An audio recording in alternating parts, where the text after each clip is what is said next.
Welcome, everybody, to another episode of what we're going to call now the Real Capital Rundown. And I have the distinct honor of sitting today with Republican leader Vinnie Candelora. I'm Representative Dave Ritigliano. I'm proud to be Vinnie's deputy.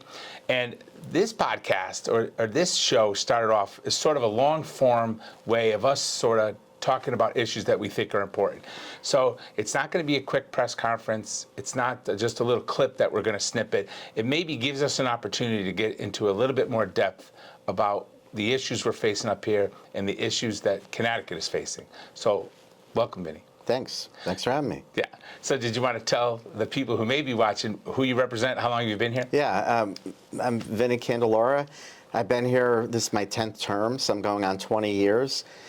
Serving North Branford, Guilford, parts of East Haven, and Durham as well.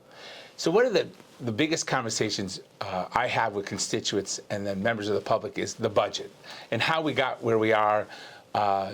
They don't really understand 2017. I was hoping that you could take a minute, because you're intimately involved in all these things your entire career.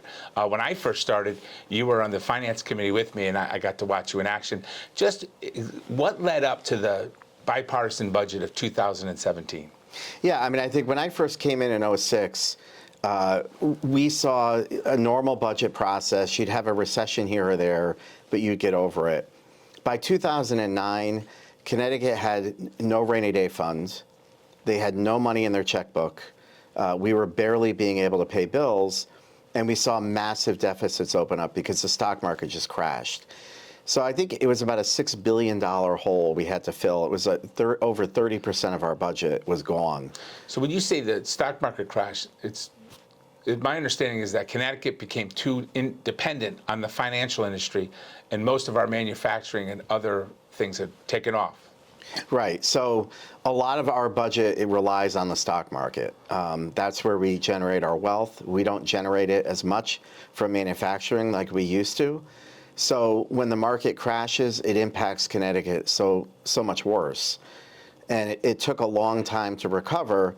And if people recall, with Democrats in charge from 2010 all the way to 2017, we just saw tax increase after tax increase after tax increase. You're referring to the Malloy regime. I came in right at the beginning of the Malloy regime, and we started having to deal with some of the largest tax increases in state history. Yeah, and despite all those increases, it never brought in the revenue that they anticipated it would bring in, because people moved out of the state, businesses moved out. Remember, GE moved out. It was a big conversation that the state was having.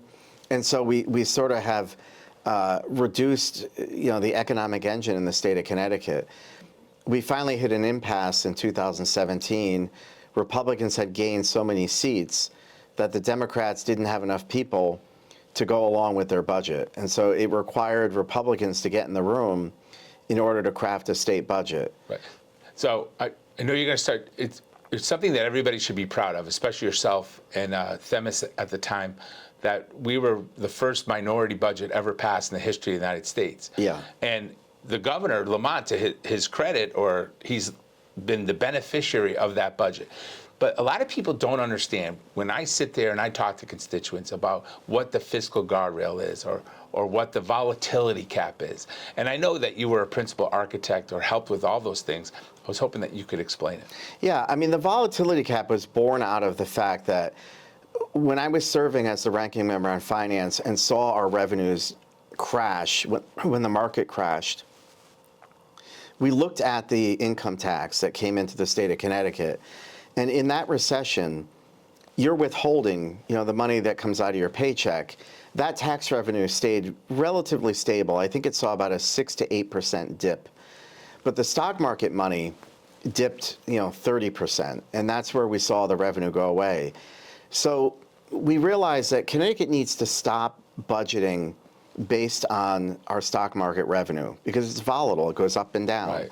So we created this cap which says we're going to take a 5-year average of the stock market performance, and we are going to only spend that average. Is it just the stock market performance, or is it revenue coming into the state?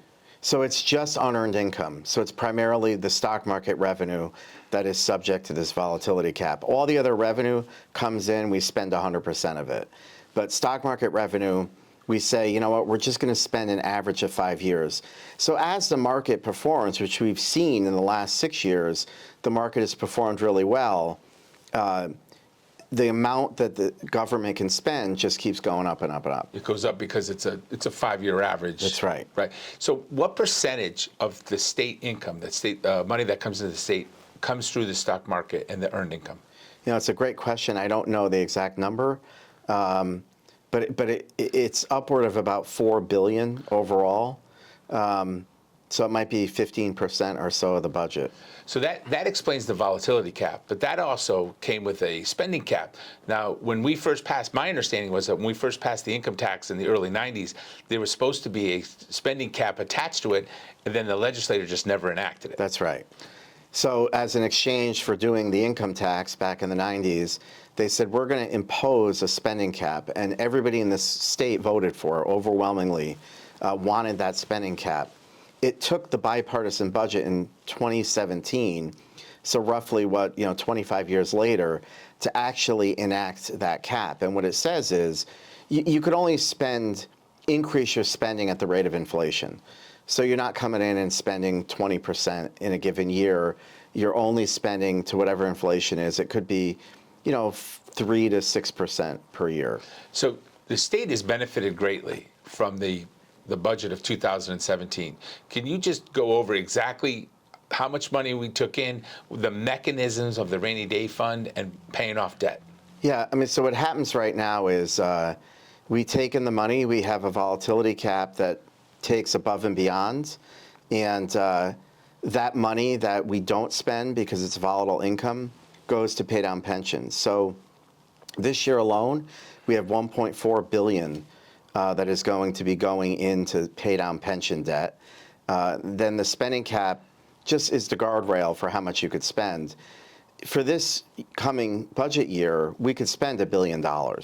So it doesn't. In addition? In addition. So it's not tying your hands. There is natural growth. So the narrative that we hear a lot is, oh, we have to break the spending cap or adjust the spending cap. You're saying that it's already adjusted. You have plenty of money to spend. You just need to spend it responsibly. That's right. I mean, this is how we get into trouble. Democrats liked to give everything away, and what we're finding is it's not free. You can't behave that way. So just go over it. My understanding is that the first bucket that gets filled is the rainy day fund, right? Which $4 billion.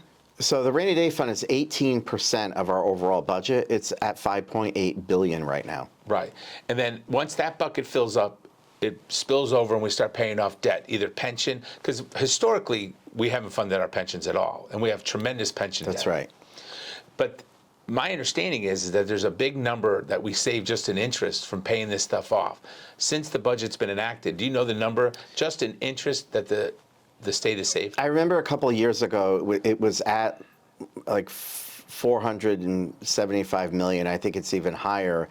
I'll say this year alone, the 1.4 billion that is slated to go in at the end of this year is going to save us $92 million next year. It's certainly no small number. It's big dollars. So that's the budget picture. Super responsible, Republican-led in 2017.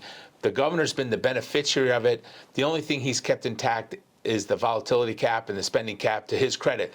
But to the downside, we've gone on a bit of a spending spree. Well, what happened was all the COVID money came in, and all that COVID money, which was $2.8 billion in our state budget, none of that money was subject to the spending cap. So it allowed Democrats to spend $2.8 billion above and beyond the budget.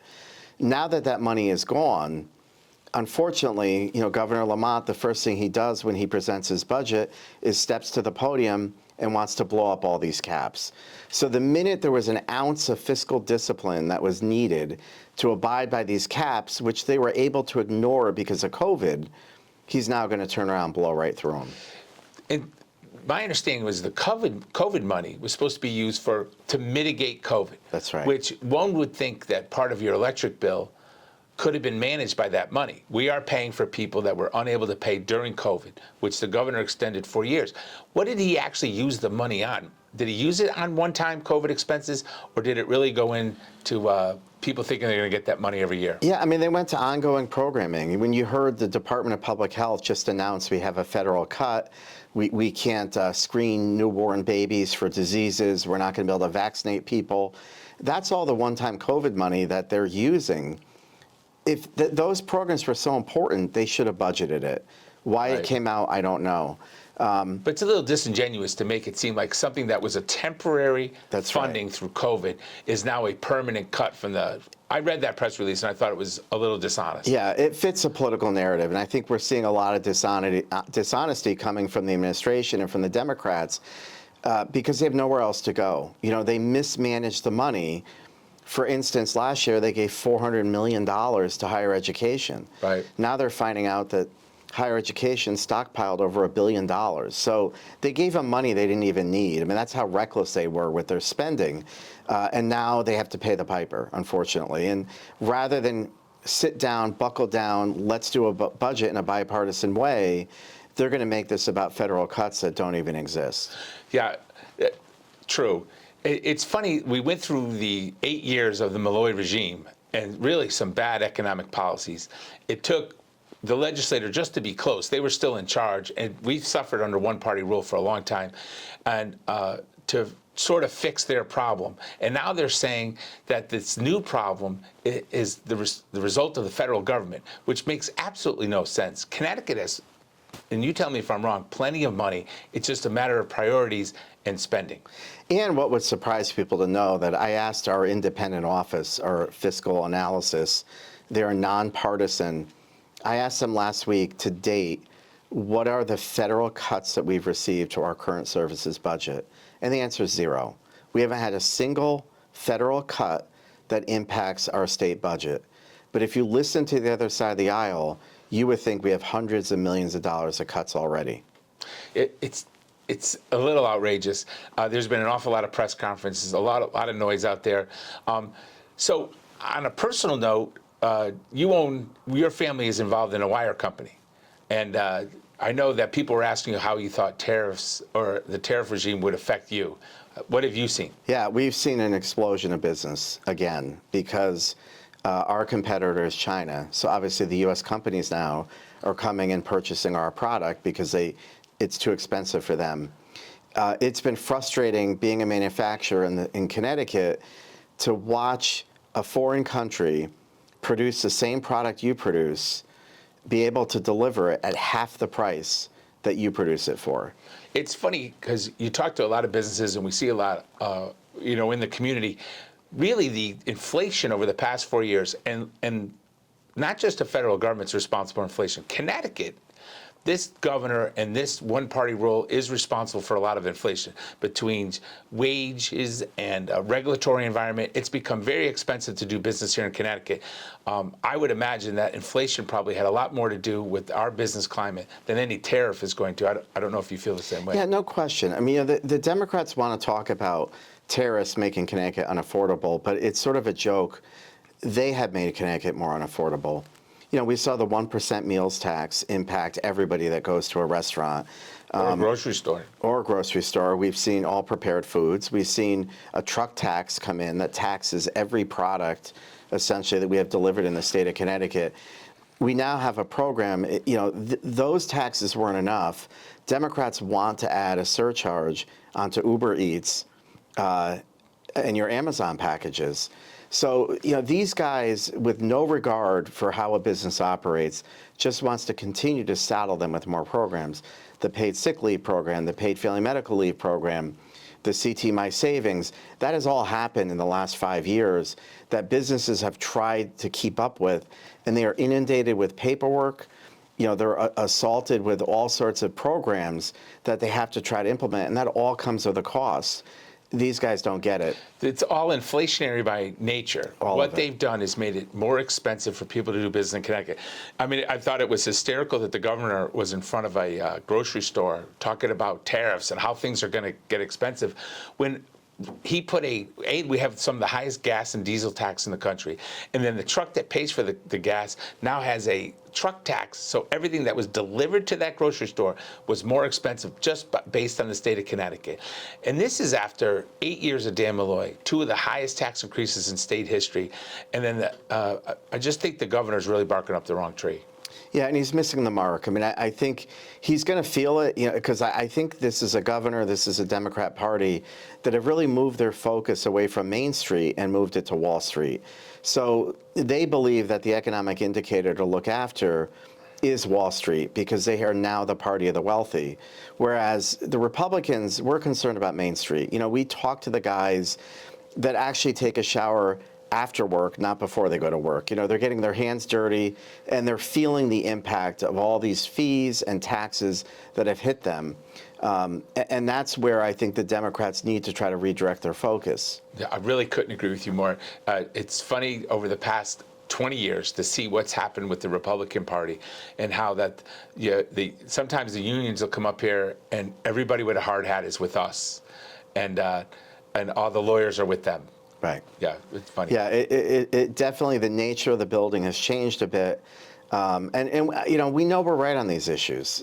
For my business, manufacturing, they have good paying jobs, and they're actually producing something. It adds value that we need to begin focusing on again. It's funny because the one-party rule in Connecticut has sort of driven all the jobs they're screaming about that maybe tariffs would hurt or whatever. We've already driven out of Connecticut just based on our tax and regulatory environment. Try to get anything done. Try to go get a permit to get anything done. I mean, we wouldn't let somebody bottle water in a town in here in Connecticut. No, that's right. I mean, they fight any kind. They're fighting the Amazon factories, which by the way, they stood at the press conferences at all the ribbon cutting. They bring in all these warehouses, and now they put a bill in place to try to over-regulate these warehouses to the point where we may see them close down as well. It's a real mixed message. It's an abusive relationship that Connecticut Democrats have with the business community in our state. The one-party rule has not served us well. Republicans being in the room, participating in the process has only helped the state of Connecticut. So the next question that everybody's going to ask is, well, what have we proposed? What have we done? I know every year that I've been here, we've done a budget. We've offered an alternate solution to what the Democrats are up to, and we hope they take parts of it. Yeah. What are we doing now to help? Yeah, I mean, when you get to the budget, last year we're the only caucus. We offered a budget that was balanced, that addressed the 2 areas that we were overrunning, Medicaid and special education. The Democrats gavelled out and ignored it. Our budget this year right now is $500 million over the budgeted amount. Our surplus is being wiped out because we are overspending. And now we're going into a new budget cycle that is going to make it that much more difficult. So we're looking at policies that not only will we look to have a balanced budget, but we also want to look at issues to reduce electric rates. It is bad enough that our residents can't pay their electric bill. But when you extrapolate it out and see what it does to the business community, to our manufacturing, our electric bill is an additional $7,000 a month. That's a person's job that has to be eliminated in order to fill that kind of a hole. And that's what the Democrats need to start thinking is what is the impacts? And so we're really focusing on trying to get those rates down. Is there a reason that Medicaid is so over the budgeted amount? Well, one of the biggest areas is the Democrats have extended Medicaid to illegal immigrants. So non-citizens, so instead of trying to help Connecticut citizens, American citizens that live here, that need help, which is what Medicaid was for, they extended it to illegals? They extended it to all non-residents. So, somebody coming in from another state, hypothetically, could receive these benefits through that program. And so it's ballooned. I think the original budgeted amount when they did it was somewhere around $7 million. It's up to over $115 million. Does the federal government participate? No. So because Medicaid's sort of like a partnership between the state and the federal government. But if we give it to people who are ineligible, the federal government doesn't participate anymore? That's right, and the state has to pay 100% of the cost. Is that a Trump thing, or is that a it's been going on for years. That was passed back in the Welfare Reform Act in 1996 under President Clinton. So President Clinton said that if you decide to give it to non-citizens, we're not helping you. Correct. And we're doing it anyway. And all federal aid cannot go toward illegal immigrants. And that was Bill Clinton. That was Bill Clinton. Interesting. Yep. So energy, we'll finish up on energy because it is the hottest topic in the world. We were so encouraged at the Trump's pseudo State of the Union address. He talked about putting a pipeline, getting us a little bit more natural gas. I don't think people understand that one of the reasons our rates are so high is we need more energy. And New York State has been holding up a pipeline for a long time. What other reforms are on the table this year to sort of bring people's electric bills down? Yeah, I mean, the two areas is generation. We've got to look at nuclear and gas. The problem is the environmentalists don't like that. So, Governor Lamont gets booed if he even brings it up. I'm hoping that Democrats have the political will to still continue to push those issues. We had a Killingly plant that was being developed that Governor Lamont unfortunately pulled the plug on, which would have provided clean, cost-effective energy. And natural gas plant? Natural gas.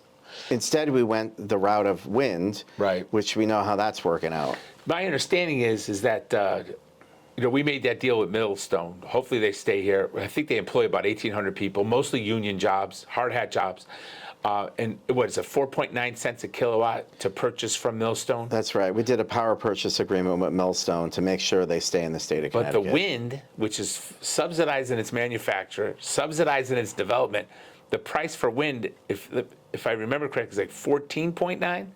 It's even higher. I think it was coming in at like over 17 cents a kilowatt. So we would put these gigantic windmills out in the ocean that nobody wants, that could potentially be harmful for kill the whales, and we get to pay 13 cents more a kilowatt for it, right, for the pleasure. And somehow the Millstone deal wasn't a good deal. Right. And the irony of all of it is, the Millstone deal this year is in the black. So they've earned $275 million to the good that should be going back to ratepayers. Right. But Pura is saying, no, we want to keep the money. What do they do with the money? Why is Pura keeping the money? It just stays there in an account. And it's a political game. I'm guessing maybe they keep the money and they put it out next year, so when Governor Lamont is running for re-election, they can reduce rates. One of the things I get concerned about what we're seeing is that, lawmakers used to worry about policy. They would come in and try to improve the state of Connecticut, improve people's quality of life. Now it's all about activism. So there are too many people that are elected in this building that think that they need to wear the buttons, wear the T-shirts, and the pom-poms, and even bring the pitchforks to every organization. And they focus on the political activism, and they're partaking in that activity, as opposed to sitting back and judging it, assessing it, and passing laws to help people. The election at some point has to be over, and then we have to govern. So you're right. My time here, people sort of put away the yard signs and get to work. It seems like we're in a perpetual state of election cycle at the moment. We are, and I think part of it is that Democrats can't accept the fact that they lost the White House. So you have, a Republican president, and like it or not, you have to, you have to recognize that. Right. And instead, we have a blue state that seems to feel that they need to virtue signal and take up the mantle and bash this man every chance they get. And the concern is that a lot of the stuff that they're saying just isn't true. But, for instance, today, there's a press conference on the rule of law and accusing our president of violating that rule of law because we've seen the litany of court cases that have been brought. But the reality is the Supreme Court just ruled last night that, President Trump is correct that he can use the Aliens Act in order to deport criminal, illegal aliens back to their countries when they've committed violent crimes. It's an appropriate use of that rule of law. So the rule of law ruled that he's okay. That's right. So there is still a process here. I don't know why we need to weigh in on that. I have faith in our judicial branch. I have faith in the legislative branch, and I have faith in the executive branch. And if any of them step out of line, there's one or the other to be a check and balance to the whole system. That's how our founding fathers set up the democracy. And for Democrats to think that they need to come to a podium and just attack and question it and bring doubt to that process isn't really helpful. I also am offended that they question our motives. They think for some reason that we have an ulterior motive except making the lives of people here in Connecticut better. They may disagree with our thoughts or our ideas, but to question our motives, I find particularly offensive. It is, and I think as a party, you know, we want smaller government. We want good services coming out of government. We want accountability. We want to make sure that when people break the law and they harm another person, that they're actually held accountable for those things. They don't like that level of accountability. And they also don't mind taxing people to death. You know, if you see, if it's kind of ironic, but if something moves, they're going to tax it, you know, that old adage. And so I know we differ in those areas, and I understand that. But I think we have to respect those differences. We respect the process. We're all up here. All we could ask for is transparency and the ability to sit across the table and work with somebody. It's a little hard to do that when they question our motives and call us names consistently. That's right. Vin, Leader Candelora, thank you very much. This has been another edition of the Real Capital Rundown, because it takes place at the Capitol.